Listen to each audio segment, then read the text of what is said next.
여러분 안녕하십니까? C채널 뉴스입니다. 우리나라가 일제 식민 지배에서 해방된 지 68년이 됐습니다. 한국교회는 광복절 기념 예배를 드리고 자유와 축복을 허락하신 하나님께 감사하는 한편 일본 정부의 진정한 사과와 회개를 촉구했습니다. 곽영신 기자의 보도입니다. 광복 68주년을 맞아 해방의 기쁨을 함께 나누고 평화를 기원하는 한국교회 광복절 기념 예배가 드려졌습니다. 대한예수교 장로회 통합총회와 남섬교회 전국연합회, 한일기독의원연맹은 제68주년 8.15 광복절 기념 연합 예배를 개최하고 하나님이 우리나라에 허락하신 자유와 축복에 감사하는 시간을 가졌습니다. 서울역 노숙인과 함께한 기념 예배에서 참석자들은 하나님을 섬기는 민족으로 살아갈 것을 다짐하고 이 땅에 다시는 침략의 아픔이 없길 기도했습니다. 기념 예배에서 말씀을 전한 예장통합 손다릭 총회장은 하나님이 우리 민족을 자유케 하시고 지혜와 열심을 주셔서 오늘과 같은 성장을 이루게 하셨다며 하나님을 경외하고 섬기며 살아갈 때 우리 민족에게 큰 축복을 주실 것이라고 전했습니다.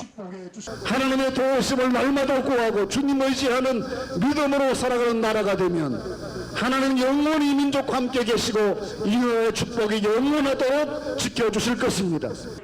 한일기독의원연맹 김영진 대표회장은 기념사에서 전쟁이 끝난 지 68년이 지났지만 일본은 아직도 군사 대국을 꿈꾸는 우경화 행보를 보이고 있다며 우리는 과거를 잊지 말고 역사를 주관하시는 하나님이 동북아의 평화를 지켜주시길 기도해야 한다고 전했습니다.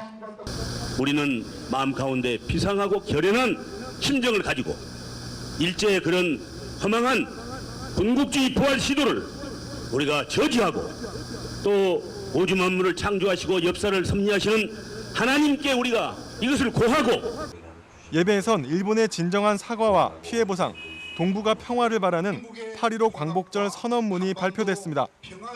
선언문은 아직도 과거사를 청산하지 못하는 일본에 대해 정부가 강력한 외교적 조치를 취할 것을 촉구하고 동북아시아 국가들이 연대해 일본의 반역사적 행태에 대처할 것을 요구했습니다.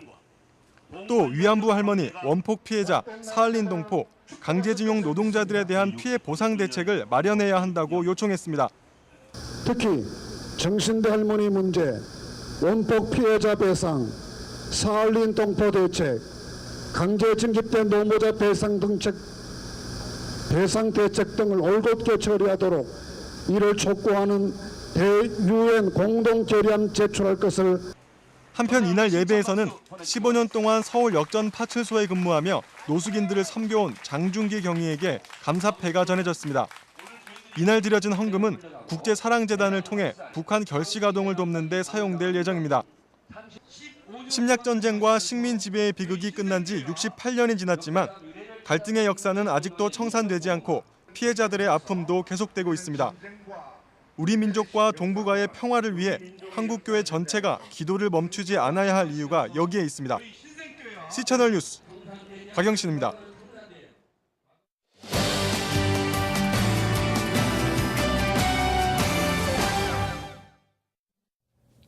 한국교회의 일치와 연합, 섬김과 갱신을 위해 지난 15년간 노력해온 한국기독교 목회자협의회가 제4대 대표회장으로 서연교회 김경원 목사를 선출했습니다. 교회 갱신에 대한 시대적 요구가 높은 만큼 김 대표회장에게 걸고 있는 기대도 큰 것 같은데요. 오늘 스튜디오에 모시고 자세한 이야기 나눠보겠습니다. 목사님 안녕하십니까? 안녕하세요. 네, 먼저 한국기독교 목회자협의회에 대해서 간단하게 설명해 주시겠습니까? 약칭 한목협이라고 이렇게 부르는데요. 네.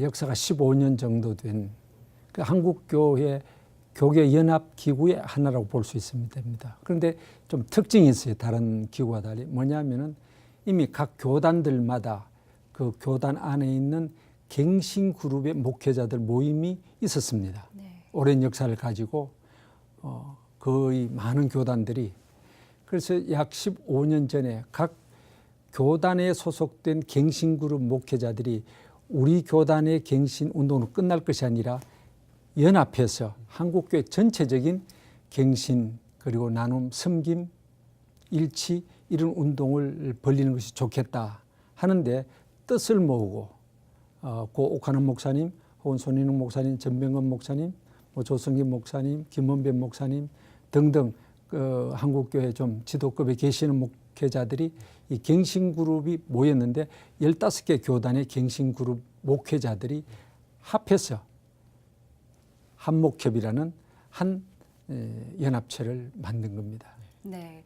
그 대표회장에 취임하시면서 교회 갱신에 역점을 두시겠다는 뜻을 밝히셨는데요. 어떤 이유가 있을까요? 한목협이 지향하는 그 사역의 방향은 크게 세 가지입니다. 이제 흔히 URD라고 표현하는데 교회 일치운동, 갱신운동, 섬김운동 이 세 가지입니다.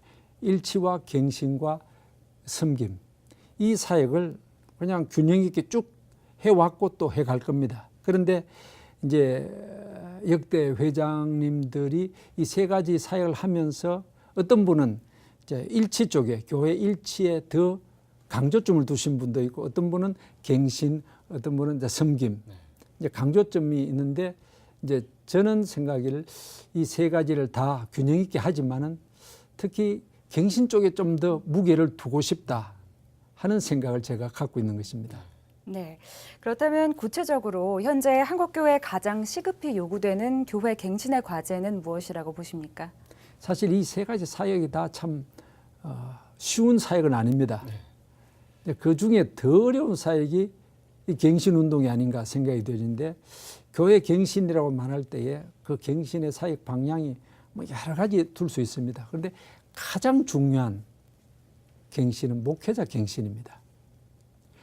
교회 안에 거의 모든 문제가 목회자에 의해서 좌우되어진다고 볼 수 있는 것이 오늘 우리 교회 현실이거든요. 네. 그렇기 때문에 목회자가 바로 서면 교회는 바로 선다. 그래서 한국교회 여러 가지 전반에 걸친 여러 가지 문제를 보면서 이 모든 문제의 해결의 가장 핵심은 목회자 갱신이다. 네. 그래서 교회 갱신운동의 핵심은 바로 목회자 갱신운동이다.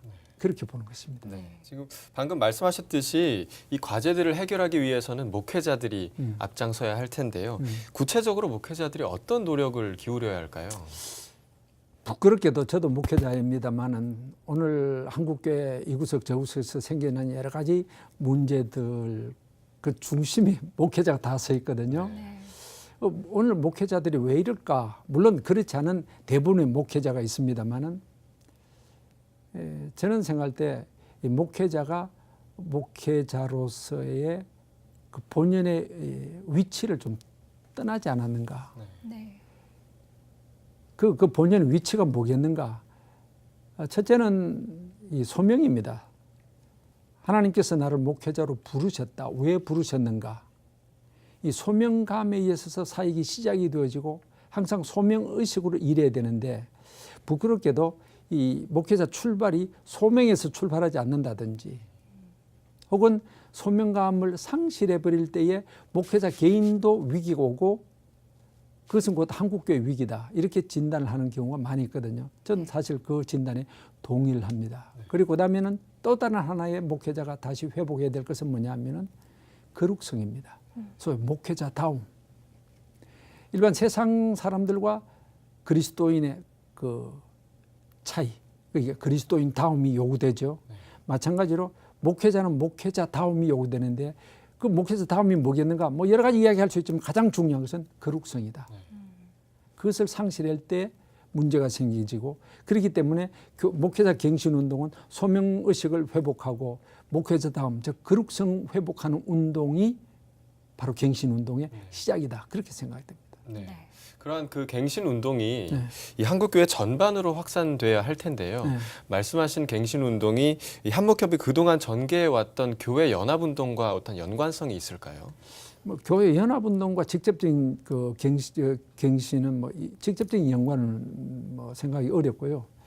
이제 이 운동을 지금까지 쭉 해오고 있는데 교회 갱신 운동을 쭉 해오고 있는데 참 쉽지 않았어요. 네. 쉽지 않은데 그럼 어떻게 할 것인가, 어떻게 해왔고 또 앞으로 어떻게 할 것인가. 지금까지 계속 해온 것 가운데 하나 우리가 열린 마당이라고 있습니다. 그건 뭐냐 하면은 목회자들 모여서 함께 어떤 중요한 주제를 가지고 서로 발제도 하고 토의도 하고 그래서 우리가 어떻게 돼야 되는 방향성을 찾는 그런 것이거든요. 그 주제 가운데 많이 다뤄진 것이 목회자입니다. 목회자 문제, 목회자가 문제가 뭐냐, 오늘의 목회자, 앞으로 목회자가 어떻게 돼야 되느냐 이런 주제를 많이 다루는데 앞으로도 제가 맡고 있는 동안에도 계속 이 주제를 다루고 싶고요. 그다음에 이것이 하나의 운동으로 계속 펼쳐가기 위해서는 결국은 아까 제가 말씀드린 대로 이 시작 자체가 갱신 운동을 하는 각 교단 안의 그 목회자 그룹들로부터 이제 연합체니까 각 교단에 있어서 갱신 운동을 펼쳐왔던, 그것도 지금도 펼치고 있는 목회자 그룹 안에서 자기 교단 안에서의 어떤 갱신 운동을 계속해서 일으켜 가는 것. 네. 그것이 이제 확산되어질 수 있는 중요한 방안이라고 생각이 되어집니다. 네. 또 이 밖에도 이 한목협의 경우 진보와 보수로 양분된 한국교회를 통합하려는 노력도 하셨고요. 또 사회적 약자를 돌보는 섬김의 사역도 꾸준히 펼쳐오신 것으로 알고 있는데요. 이러한 사역이 앞으로도 계속될 텐데 구체적인 계획이 있다면 소개 부탁드립니다. 사실 일치운동도 굉장히 중요하고 또 이 한목협에서 노력을 많이 해왔습니다. 결국 한국교회 양대 연합기구는 이제 NCC와 한기총이었습니다. 지금은 또 한기총이 또 분열이 된 상태지만은 기존에 있어서는 조금 진보 쪽에 NCC 그리고 보수 쪽에 한기총이었는데 이 두 양대 기구를 하나로 하자 일치운동이었습니다. 그런데 정말 아주 참 잘 시작했고 상당히 긍정적 방향으로 한참 나왔습니다. 그래서 이제 이런 표현을 했습니다. 한 지붕 두 가족. 한 지붕을 세우자. 안에 기구적인 어떤 물리적인 통합은 힘들다 할지라도 그러면 각자가 가지는 그것을 그대로 견지하면서 한국 교회가 하나라는 전체 지붕을이라도 세우자.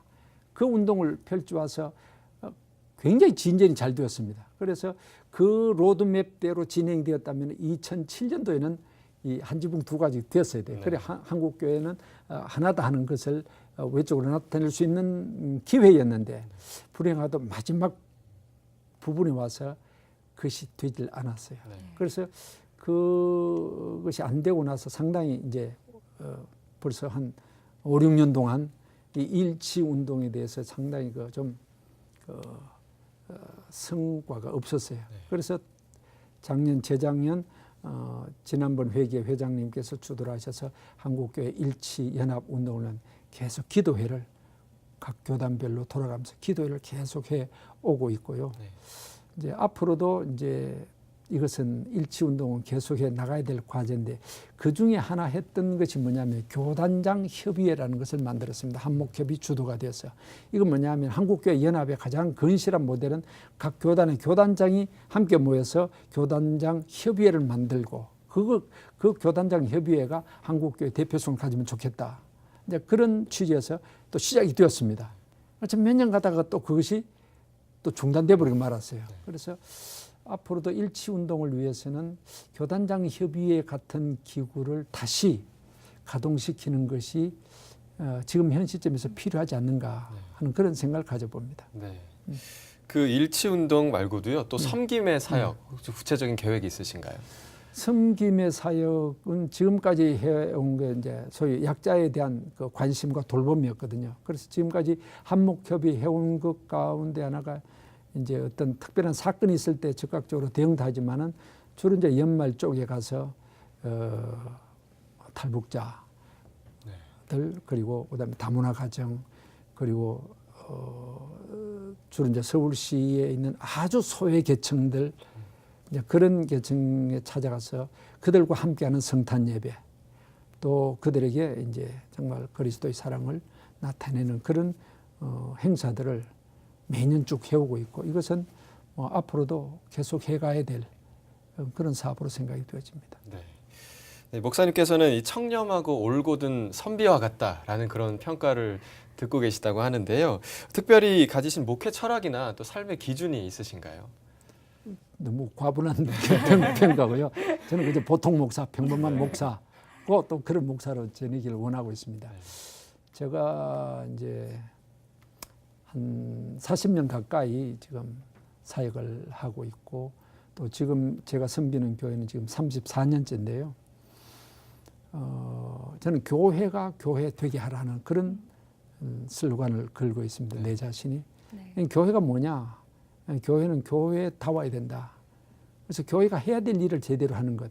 그래서 흔히 말하는 5대 기능이라고 말합니다. 예배, 그리고 교육, 교제, 섬김, 선교 이 5가지를 교회가 해야 될 기본적인 5대 기능으로 말하고 있는데 이 5가지 기능을 균형 있게 그것을 저는 강조하거든요. 균형 있게 잘 수행하는 것이 교회가 교회다운 교회가 될 수 있다. 뭐 그것이 뭐 목회 철학이라는 거창한 이름을 붙일 수도 있고 내 자신도 신앙인으로서 목회자로서 어떤 균형 잡힌 목회자가 되길 원하고 내가 섬기는 교회도 이런 기능들을 잘 균형을 맞추어서 목회하는 것이 필요하다. 그래서 뭐 그걸 목회 철학이라고 말할 수도 있을 것입니다. 네. 개혁된 교회는 항상 개혁돼야 한다는 종교개혁자들의 표어가 김경원 대표회장과의 대화 중에 더욱 강하게 다가오는 것 같습니다. 네, 그렇습니다. 임기 동안 교회 갱신에 매진하겠다는 김경원 대표회장과 한목협의 활동에 기대를 걸어보겠습니다. 대표회장의 오늘 말씀 감사합니다. 감사합니다. 감사합니다. 다음 소식입니다. 한국기독교교회협의회가 교회사적 관점으로 해방 전후의 역사를 돌아보고자 마련한 8주간의 특별 강좌 교회와 민족이 마무리됐습니다. 한국 그리스도인의 민족운동이라는 주제로 진행된 마지막 강좌에서 숙명여대 이만열 명예교수는 다른 나라와는 달리 스스로 기독교를 수용한 한국 기독교인들은 성경의 가르침에 따라 나라를 사랑했다며 기독교인들이 국권을 수호하고 잃어버린 국권을 되찾는 데 앞장섰다고 밝혔습니다. 이 교수는 구한말 사회개혁운동을 비롯해 항일 국권수호운동, 항일 독립운동, 민주화운동 등을 예로 들며 기독교인들의 사명의식이 사회의 변화를 이끌었다고 설명했습니다. 이 교수는 또 기독교인이 민족이 처한 문제를 외면하면 안 된다며 앞으로도 기독교인은 각 시대마다 부과된 역사적 사명을 완수해야 한다고 강조했습니다. 한편 교회와 민족 특별 강좌는 개신교의 기원 문제, 신사참배 문제, 교단의 분열 문제 등 한국 기독교의 역사를 돌아보기 위해 이만열 교수를 초청해 지난 6월부터 2달 동안 진행되어 왔습니다. 예루살렘 국제기독교대사관 ICEJ가 오는 9월 18일부터 이스라엘에서 초막절 행사를 개최할 예정입니다. 애굽을 탈출한 이스라엘 백성들의 40년 광야 생활을 기념하기 위한 초막절 행사는 지난 30년간 이어져 온 이스라엘의 가장 큰 절기 행사로 9월 18일부터 23일까지 진행됩니다. 이번 행사에는 미국, 러시아, 브라질, 홍콩, 스위스 등 100개 이상의 나라에서 순례자들과 관광객, 그리고 각국의 복음주의 공동체 지도자들이 참가할 것으로 예상됩니다. 행사에는 종교적 주제에 관한 다양한 세미나와 강의가 준비되어 있으며 예루살렘, 사해, 갈릴리 지역 등 이스라엘 성지 방문 프로그램, 그리고 순례자들과 관광객, 이스라엘인들이 참여하는 예루살렘 행진이 예정돼 있습니다. 이 밖의 뉴스와 날씨를 전해드립니다. 김대중 전 대통령 4주기를 추모하는 예배가 16일 창천감리교회에서 드려집니다. 한국교계 김대중 전 대통령 기념사업위원회는 최근 조직을 확대 개편하고 추모 예배 정례화와 기념 강연, 토론, 문지빨간 등의 사업을 전개하기로 했습니다. 우리 동네 햇빛발전 협동조합과 한국기독교장로회 생태공동체 운동본부 한신대학교가 햇빛발전소 설치를 추진합니다. 설치 장소는 한신대 신대원 장공관 옥상으로 연내 발전 용량 50kW 시설을 갖출 계획입니다. 세계성시화운동본부, 국회조찬기도회, 국가조찬기도회, 의회선교연합, 한국기독교 공공정책협의회가 22일 국회에서 한국교회 지도자 현안 보고회를 공동 개최합니다. 대학 YMCA 전국연맹이 16일부터 18일까지 학교 어디가를 슬로건으로 여름대회를 갖습니다. 참석자들은 학교 현실과 학생들의 역할 공유, 대학 YMCA 정체성 찾기, 대학생 놀이문화 생산 등의 프로그램에 함께할 예정입니다. 날씨입니다. 계속되는 무더위에 힘드셨을 텐데요. 토요일까지는 찜통더위가 계속되겠습니다. 건강관리에 각별히 유의하시고 외출하실 때는 자외선 차단제 꼭 챙기시기 바랍니다. 주일부터는 기온이 조금 내려가겠습니다. 아침 기온은 광주 24도를 기록하겠습니다. 낮 최고 기온은 서울, 대전 33도, 대구에서는 37도까지 오르겠습니다. 바다의 물결은 모든 바다에서 1에서 2m로 일겠습니다. 주간 날씨입니다. 주일과 다음 주 월요일 사이에는 중부지방을 중심으로 비 소식이 있습니다. 이날을 기점으로 폭염도 조금은 누그러지겠습니다. 뉴스를 마칩니다. 시청해주신 여러분 고맙습니다.